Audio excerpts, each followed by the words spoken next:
காளகஸ்தி பற்றி நீங்கள்லாம் கேள்விப்பட்டிருப்பீங்க. தென் காளகஸ்தி பற்றி கேள்விப்பட்டிருக்கீங்களா? தேனி மாவட்டம் உத்தமபாளையத்தில் தாங்க இந்த கோவில் இருக்குது.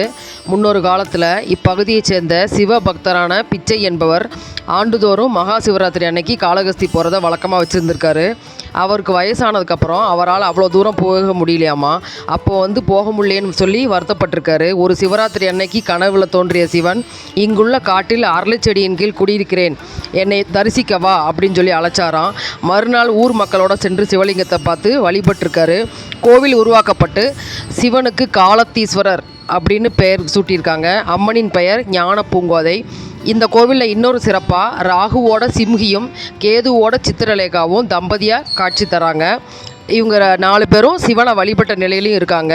இக்கோவிலில் தரிசித்தால் திருமண தடை விலகும், தம்பதி ஒற்றுமை சிறக்கும்னு நம்பப்படுது.